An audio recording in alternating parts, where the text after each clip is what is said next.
Cuán firme cimiento se ha dado a la fe de Dios en su eterna palabra de amor. Con el propósito de compartir con usted las inmutables verdades de la palabra de Dios, presentamos A través de la Biblia, un estudio detallado y sistemático de toda la Biblia que le ayudará a conocer lo que Dios ha revelado para nuestro provecho espiritual. Estos estudios bíblicos fueron diseñados y elaborados por el Dr. J. Vernon McGee, versado maestro de la Biblia, quien dedicó la mayor parte de su vida a la enseñanza clara y sencilla de la palabra de Dios. Acompáñenos, pues, mientras avanzamos en nuestro recorrido a través de la Biblia. Cuán firme cimiento la palabra de Dios. Es un gozo estar nuevamente con usted, amigo oyente, para traerle otro estudio de la serie A través de la Biblia. Continuando nuestro estudio en el libro de Números, llegamos hoy al capítulo 8. En este capítulo tenemos las lámparas del candelero y el lavacro para los levitas. Este capítulo continúa describiendo la purificación que es necesaria como preparación para la marcha a través del desierto. Tenían que estar limpios porque iban a seguir a Dios y servirle. Al principio parece que todo esto acerca del candelero no pertenece aquí. Uno esperaría encontrar este capítulo allá en el libro de Éxodo, donde aparecen las instrucciones para el tabernáculo. Pero, sin más, entremos en el estudio de este capítulo. Consideremos primero la luz del candelero. Leamos los primeros 4 versículos de este capítulo 8 de Números. Habló Jehová a Moisés diciendo, Habla a Aarón y dile, cuando enciendas las 7 lámparas alumbrarán hacia delante del candelero. Y Aarón lo hizo así, encendió hacia la parte anterior del candelero sus lámparas, como Jehová lo mandó a Moisés. Y esta era la hechura del candelero, de oro labrado a martillo, desde su pie hasta sus flores era labrado a martillo. Conforme al modelo que Jehová mostró a Moisés, así hizo el candelero. Este candelero era uno de los artículos más hermosos en todo el mobiliario del tabernáculo. Era hecho de oro labrado a martillo, la obra de un artesano que lo había formado en forma de ramas de almendro, con una gran flor de almendro en el extremo superior de cada brazo que servía para sostener las lámparas. Creemos que la luz de estas lámparas revelaba y realzaba la belleza del candelero. Este es uno de los cuadros más perfectos de Cristo que hallamos en el tabernáculo. Las lámparas, encima, representan al Espíritu Santo, quien revela la hermosura de Cristo. El candelero habla de Cristo y Cristo apoya el ministerio del Espíritu Santo. Jesucristo envió al Espíritu Santo al mundo y es el Espíritu de Dios quien ahora toma las cosas de Cristo y nos las revela. Acabamos de estudiar el capítulo donde vimos lo que los príncipes trajeron como ofrendas a Dios, y ahora consideraremos en el resto de este capítulo la purificación de los levitas. Esto nos enseña que todo lo que hagamos debe ser hecho a la luz de la cruz. Todo debe ser hecho a la luz de la palabra de Dios. Al principio de la iglesia había 4 marcas distintivas de la iglesia visible. Las hemos llamado las impresiones digitales espirituales de la iglesia visible. Y aquí están. En Hechos capítulo 2, versículo 42 leemos, Y perseveraban en la doctrina de los apóstoles, en la comunión unos con otros, en el partimiento del pan y en las oraciones. La iglesia tiene que caminar a la luz de esto, amigo oyente. La iglesia tiene que recibir sus instrucciones de la palabra de Dios y no de algún libro de conducta eclesiástica o algo por el estilo. Ahora notemos esto. El candelero era fuente de luz. Y el Señor Jesucristo es la luz del mundo. Él se revela así en la palabra de Dios. Todo debe ser hecho a la luz de su presencia. Y amigo oyente, usted no le encontrará revelado en ningún otro lugar, sino solo en la palabra de Dios. Aquí es donde se puede aprender de Él. Comenzando ahora con el versículo 5 y extendiéndonos al fin del capítulo, tenemos esta sección que trata de la purificación de los levitas. La luz del candelero y el lavacro eran para el beneficio de los levitas. Los levitas tenían que venir al lavacro para su purificación. Ya habían venido al altar de bronce, el cual habla de la cruz de Cristo. Y esto nos habla de cómo Dios mantiene limpio a sus siervos. Los versículos 5 a 6 de este capítulo 8 de Números dicen: También Jehová habló a Moisés diciendo: Toma a los levitas de entre los hijos de Israel y haz expiación por ellos. Amigo oyente, si Dios le va a usar, tendrá que limpiarle primero. Él tiene su propio método de limpiarle. Veamos ahora cómo Dios limpió a los levitas. Veamos los versículos 7 y 8 de este capítulo 8 de Números. Así harás para expiación por ellos. Rocía sobre ellos el agua de la expiación, y haz pasar la navaja sobre todo su cuerpo, y lavarán sus vestidos, y serán purificados. Luego tomarán un novillo con su ofrenda de flor de harina amasada con aceite, y tomarás otro novillo para expiación. Los levitas tenían que ser limpiados para el servicio. Debían rociarse con el agua de la expiación. Esto se hacía en el lavacro. En segundo lugar, afeitaban todo su cuerpo. En tercer lugar, lavaban sus vestidos para hacerse limpios. En cuarto lugar, ofrecían una ofrenda por el pecado. Ahora, ¿recuerda usted lo que Dios había dicho en cuanto a Leví? Leví era hijo de Jacob, y cuando Jacob le bendijo, le dijo, como lo leemos allá en Génesis capítulo 49, versículos 5 al 7, le dijo Jacob: Simeón y Leví son hermanos. Armas de iniquidad sus armas. En su consejo no entre mi alma, ni mi espíritu se junte en su compañía. Porque en su furor mataron hombres, y en su temeridad desjarretaron toros. Maldito su furor, que fue fiero, y su ira, que fue dura. Yo los apartaré en Jacob, y los esparciré en Israel. Necesitaban, pues, ser limpiados. Lo importante para el Hijo de Dios hoy en día, amigo oyente, no es cómo camina, sino dónde camina. El apóstol Juan en su primera carta, capítulo 1, versículo 7, dice: Pero si andamos en luz, como Él está en luz, tenemos comunión unos con otros, y la sangre de Jesucristo su Hijo nos limpia de todo pecado. Es que la luz y el lavacro van juntos aquí. Cuando usted camina en la luz, ve que hay imperfecciones en su vida. Entonces va usted al lavacro para lavarse y quitar esas imperfecciones. Eso es lo que ocurre cuando confesamos nuestros pecados. Ahora, fíjese usted que hay 4 pasos que se dan aquí para la purificación. Primero, rocía sobre ellos el agua de la expiación. Usted recordará que cuando Cristo lavó los pies de los discípulos, Simón Pedro no quería aceptarlo. El Señor Jesús le dijo entonces, según lo leemos allá en Juan 13:8, Si no te lavare, no tendrás parte conmigo. Eso significa que no tendría comunión con Él, que no tendría parte con Él. Juan lo explica en su epístola diciendo: Pero si andamos en luz, como Él está en luz, tenemos comunión unos con otros. Sí, pero cuando yo ando en la luz, veo manchas, veo las cosas que son malas en mi vida. ¿Qué debemos hacer entonces? Y la sangre de Jesucristo, su Hijo, nos limpia de todo pecado. Sigue limpiándonos de pecado. Eso es, cuando confesamos nuestros pecados. El apóstol Juan, en su primera carta, capítulo 1, versículos 7 y 9, dice: Si confesamos nuestros pecados, Él es fiel y justo para perdonar nuestros pecados y limpiarnos de toda maldad.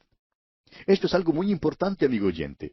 Esto es para los creyentes. Si usted quiere servir a Dios, tiene que confesar sus pecados. El lavacro es el lugar para el creyente, para el santo de Dios. El altar de bronce representa la cruz, el lugar donde llega el pecador a Dios. Bueno, el segundo paso que se da aquí para la purificación es: haz pasar la navaja sobre todo su cuerpo. Y el escritor a los Hebreos, en el capítulo 4 de su carta, versículo 12, dice: Porque la palabra de Dios es viva y eficaz y más cortante que toda espada de 2 filos, y penetra hasta partir el alma y el espíritu, las coyunturas y los tuétanos, y discierne los pensamientos y las intenciones del corazón. La palabra de Dios, amigo oyente, puede penetrar hasta lo más íntimo de su vida y encontrar allí las cosas malas que usted ni aún sabía que existían o que eran malas. Esta es la razón por la cual Juan dice en su primera carta, capítulo 1, versículo 7, Mas si andamos en luz, como Él está en luz, tenemos comunión unos con otros y la sangre de Jesucristo, su Hijo, nos limpia de todo pecado. Necesitamos pasar aquella navaja afilada sobre nosotros.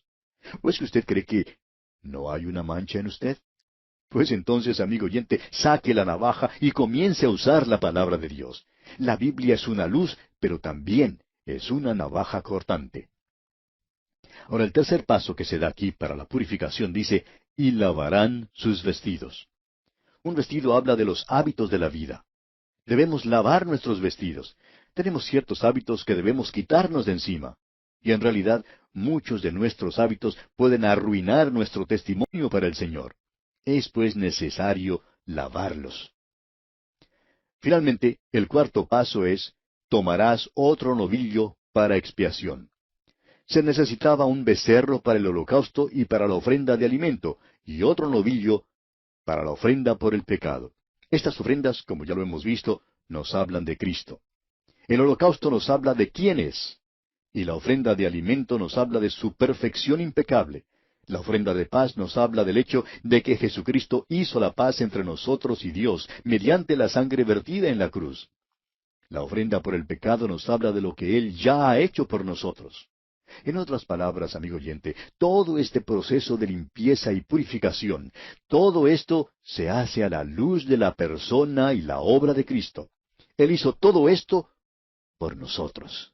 Lo hizo para que le sirviéramos. Continuemos ahora leyendo los versículos 9 al 11 de este capítulo 8 de Números. Y harás que los levitas se acerquen delante del tabernáculo de reunión, y reunirás a toda la congregación de los hijos de Israel. Y cuando hayas acercado a los levitas delante de Jehová, pondrán los hijos de Israel sus manos sobre los levitas. Y ofrecerá a Aarón los levitas delante de Jehová en ofrenda de los hijos de Israel, y servirán en el ministerio de Jehová. Ahora queremos que comprenda esto muy bien, amigo oyente.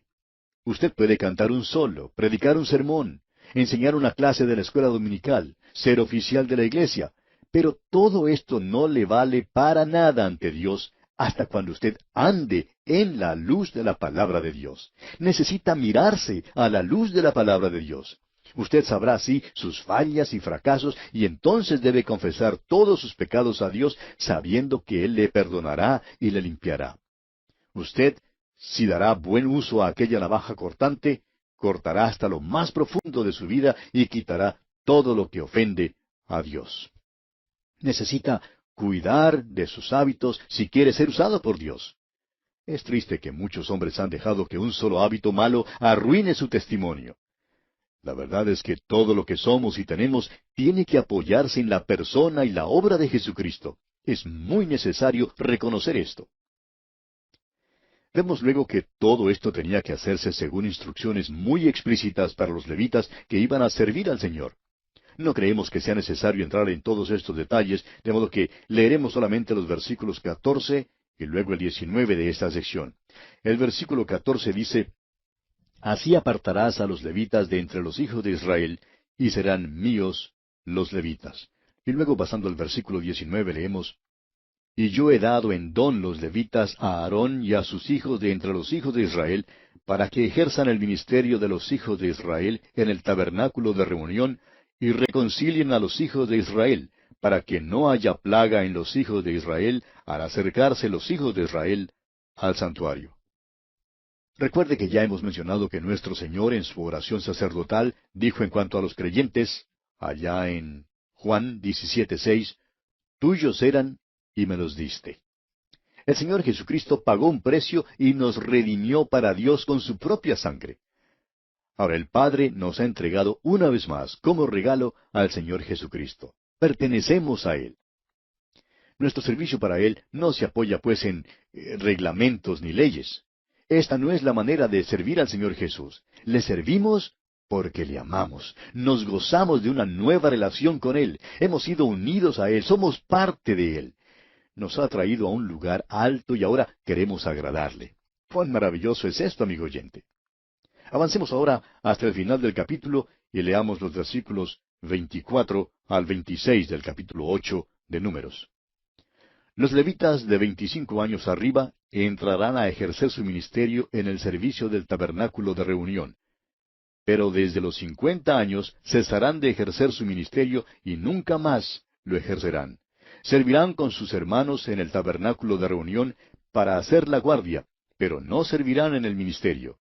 Así harás con los levitas en cuanto a su ministerio.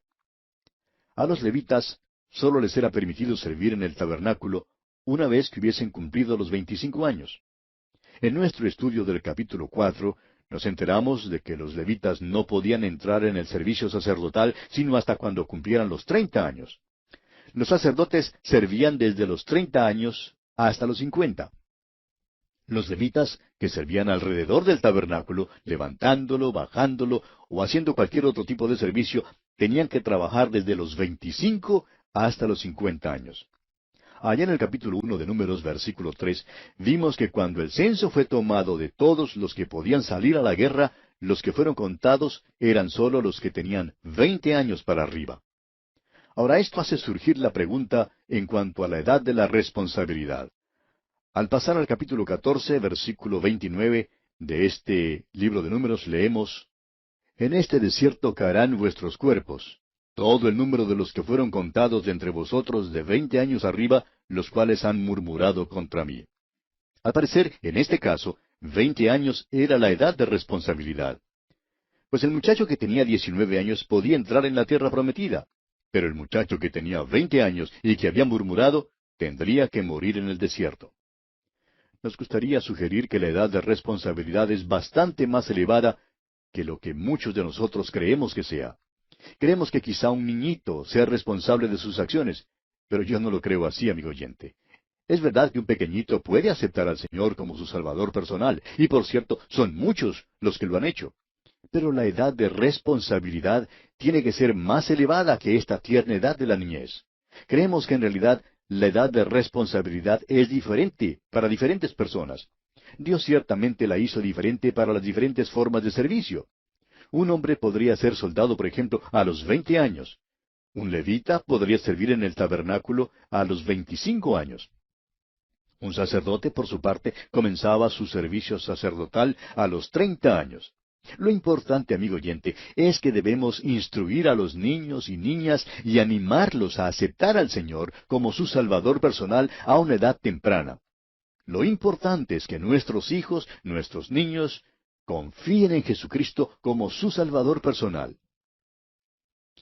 Y así, amigo oyente, concluimos nuestro estudio de este capítulo 8 de Números. Y aquí tendremos que detenernos por esta ocasión porque nuestro tiempo ya se ha agotado.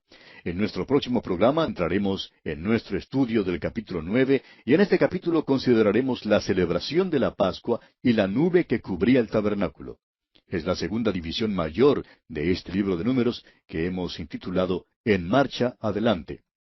Y veremos que la Pascua es celebrada por todo el pueblo de Israel en la marcha a través del desierto, pero que surgió un problema. Le invitamos, pues, a acompañarnos durante nuestro recorrido por el capítulo 9 de Números en nuestro próximo programa.